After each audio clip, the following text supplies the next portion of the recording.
नमस्कार, मैं डॉक्टर उमेश हूँ। सलाम वालेकुम, वणक्कम। मैं सीनियर कंसल्टेंट न्यूरोलॉजिस्ट हूँ, हैदराबाद में प्रैक्टिस कर रहा हूँ लास्ट अबाउट 23 ईयर्स। आज जो है हम कोरोना वायरस के बारे में जानना बहुत इम्पोर्टेंट है और उसके बारे में हम सभी लोग जान जाए और ये कोरोना हम कैसे स्टॉप करें, कोरोना का क्या ट्रीटमेंट रहेगा और स्प्रेड करने का कैसा रोकें हम, और इससे क्या होती है लोगों को, इसके बारे में मैं एक फ्यू वर्ड्स बात करना चाहता हूँ। आप सभी लोगों को मालूम है और ये भी सुन रहे हैं आप और मैसेजेस भी देख रहे हैं, टेक्स्ट कर रहे हैं सभी लोग, व्हाट्सएप में यही चलते रहा।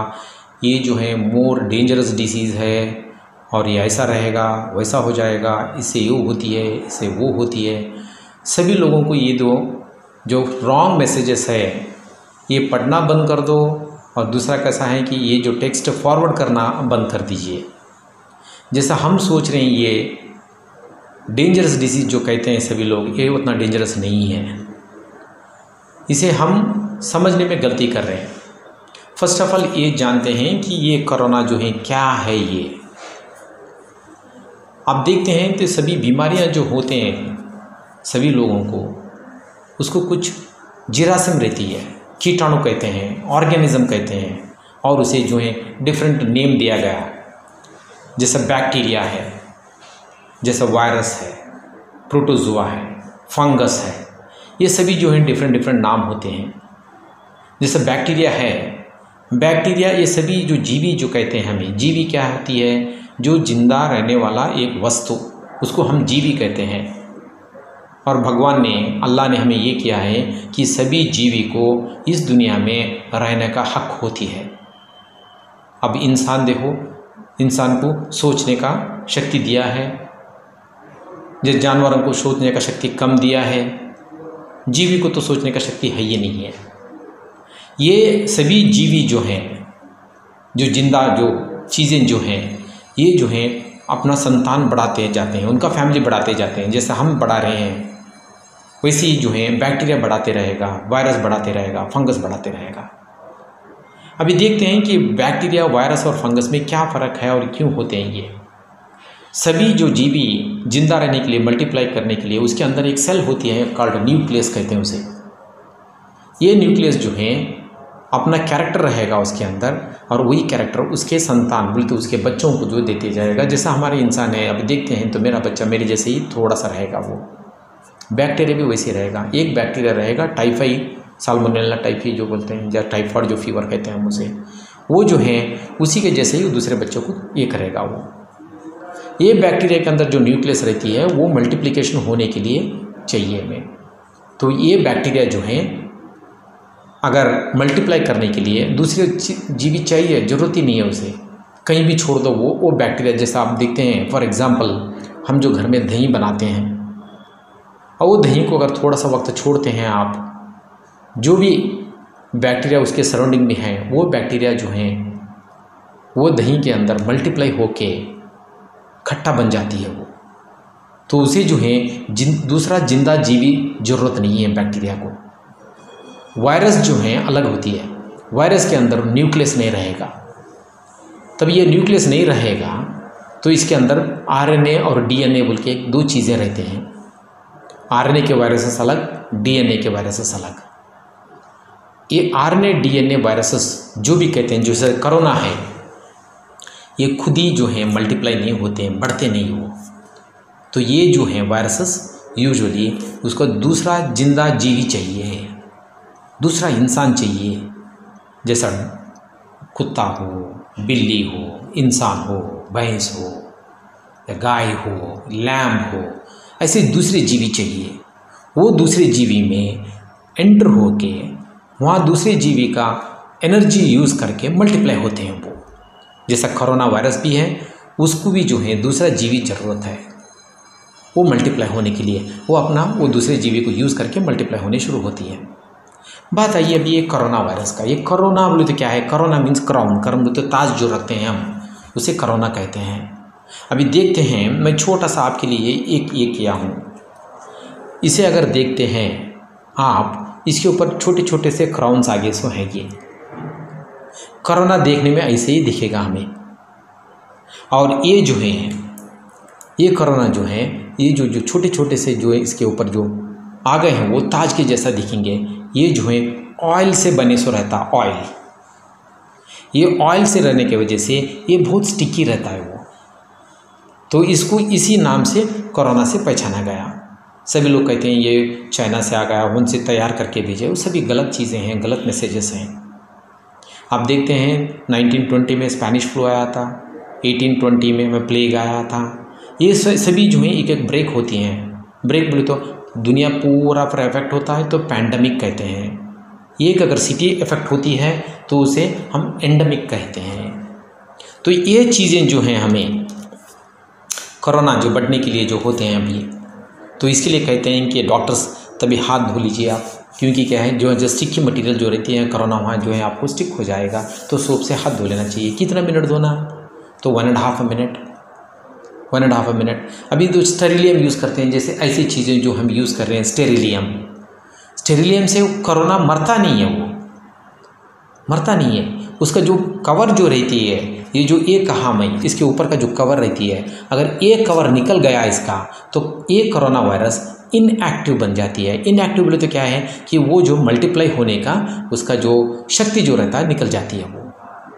अगर ये कोरोना किसी चीज़ों में ऊपर रह जाती है तो ये जो है 12 घंटे से 17 घंटे तक वो जो है उस चीज़ों पे जिंदा रहती है। अगर ये टेबल पे है कोरोना वायरस तो वो रहेगा आपको कम से कम 12 घंटे रहेगा। 12 घंटे के बाद अगर उसको कहीं जीवी नहीं मिला, कोई जिंदा वस्तु नहीं मिली, तो मल्टीप्लाई होने का शक्ति निकल जाएगा, वो मर जाएगा वो। तो हम क्या करना चाहिए, सभी लोग, इसे कम्युनिकेबल डिसीज़ कहते हैं। कम्युनिकेबल डिसीज़ बोले तो ये जिंदा इंसान के ऊपर भी रहेगा, वस्तु के ऊपर भी रहेगा, कुछ चीज़ों के ऊपर भी रहेगा। चीज़ों के ऊपर जो है कम रहेगा, लोगों के ऊपर, क्योंकि जिंदा रहने के वो लोगों के ऊपर जो है बहुत दिन तक मल्टीप्लाई होते रहेगा। तो हम जो है इस चीज़ों से, जहाँ चीज़ हमें ज़रूरत नहीं है उसे हाथ नहीं लगाना चाहिए, जो जिंदा वस्तु है उनसे दूर रहे, मास्क पहने, हम प्रोटेक्ट करें, तो ये जो है हमें टच से, कांटेक्ट से मल्टीप्लाई होती है ये और ट्रांसफ़र होती है। It's a highly communicable disease, highly communicable disease. जो बाकी की चीज़ें जो देखते हैं, कुछ चीज़ें जो हैं कम्युनिकेबल नहीं होते हैं, डिसऑर्डर्स, इसलिए हमें उतना वो डेंजरस नहीं लगता। ये डिसीज़ भी हम कंट्रोल कर सकते हैं, लेकिन हमें जो है इसे पहचानना पड़ेगा। हमें जो नज़रअंदाज करके हम निकलते हैं तो ये ऑटोमेटिकली ये नहीं सोचेगा ये आप कितने स्ट्रांग हो, कितने वीक हो।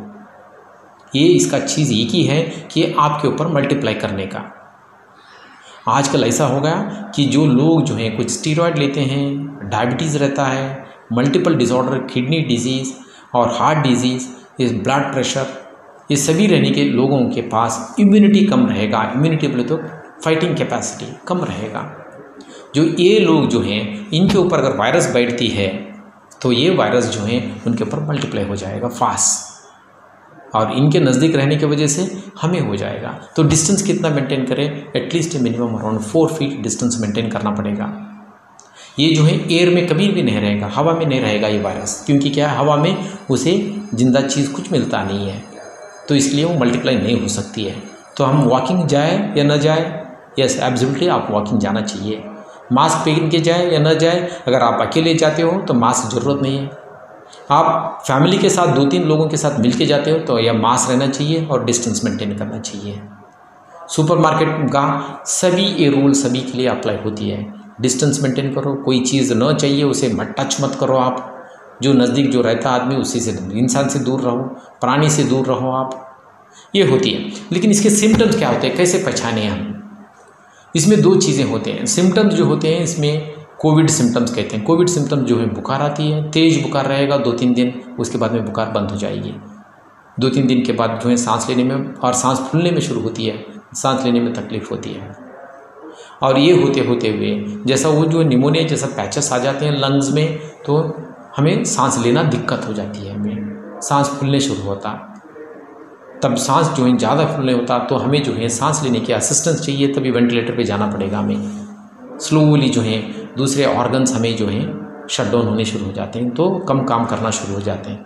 तो उस टाइम पे हमें kidney, heart, lung hello hello धीरे धीरे से अपना अपना काम करना कम करते हैं, बाद में बंद हो जाते हैं। फाइनली हम सक्षम हो जाते हैं कि सक्षम होने तो हमें डेथ होती है। हम पूरी चीज़ें सीख लिए दुनिया में, टाइफाइड सीख लिए, मलेरिया सीख लिए, ट्यूबरकुलोसिस सीख लिए। ये मत सोचना चाहिए लंदन में इतने लोग मर गए, इटली में इतने लोग मर गए, हमारे यहाँ मर रहे नहीं। देखते हैं आप कि हम इंडियन लोग जो हैं छोटे रहे जब मट्टी में खेल के, रेती में खेल के, वो चीज़ पकड़ के, ये चीज़ पकड़ के, हमारा इम्यूनिटी उन लोगों से भी बहुत ही स्ट्रांग है। बहुत ही स्ट्रांग रहने की वजह से बैक्टीरिया सोचता है कि multiplication is very difficult on this body, फिर भी हम चांस नहीं लेना चाहिए। हमारे यहाँ इंडिया में डेथ रेट, एक बार अटैक हो गया, डेथ रेट इज़ ऑलमोस्ट 2% है, दूसरी कंट्री में 40% है। इसी चीज़ों का हम फ़ायदा उठा के बीमारी समझ के अगर थोड़ा सा होशियारी से अगर काम करते हैं तो ये डिसीज़ को हम प्रिवेंट करेंगे, स्टॉप करेंगे। और आपको मालूम है ये डिसीज़ के लिए कोई ट्रीटमेंट नहीं है, दूसरों की बातों में नहीं आना चाहिए। आयुर्वेदिक, यूनानी, होम्योपैथी, ये भस्म ले लो, ये पत्ता ले लो, वो खा लो, ये खा लो, ये खा लो, सभी जो कहते हैं सभी रॉन्ग है। अब तक जो है इसका ट्रीटमेंट नहीं निकला है। कुछ लोग कहते हैं HCQ टैबलेट लेने से थोड़ा सा फ़ायदा होती है बोल के कहते हैं, it is not proven, it is not proven. Remdesivir और कुछ एंटीवायरल ड्रग्स जो हैं उससे कुछ फ़ायदा होते हैं। हमें कोई लार्ज स्टडीज़ ऐसे नहीं है कि ये प्रूव कर सके कि ये डिजीज़ हम स्टॉप कर सकें। अभी तक कोई सी भी मेडिसिन नहीं निकला। रही बात वैक्सीन की, अभी जो है France, London, India, US, China, सभी कंट्री जो हैं वैक्सीन का रिसर्च अभी भी चल रही है, जारी है।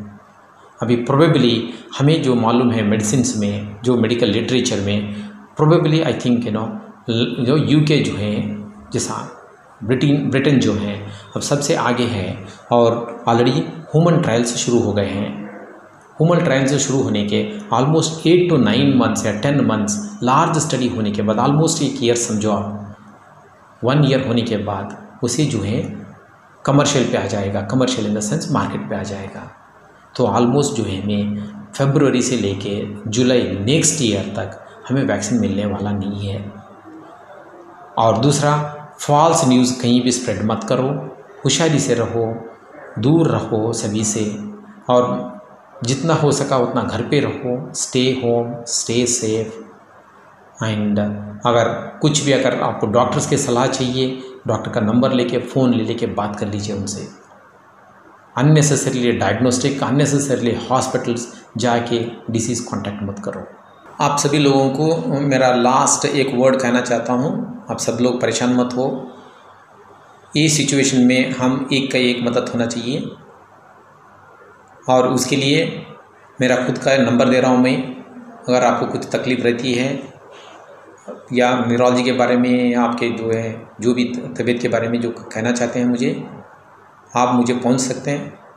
मेरा नंबर रहेगा 9121407826। मैं एक बार रिपीट करता हूँ, 9121407826। और दूसरा नंबर रहेगा 9248033373। ये नंबर पे आप कॉल करके मुझे फ़ोन पे पूछ सकते हैं आप।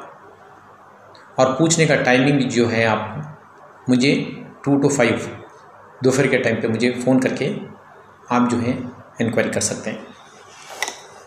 आप जो है, या आप आके बताना चाहते हो तो मेरा क्लिनिक जो है इसी टाइम पे 2 to 5 पे रहेगा, नारायणगुड़ा ब्रिलियंट स्कूल के बाजू में ही रहेगा, besides Narayanguda brilliant school. Thank you.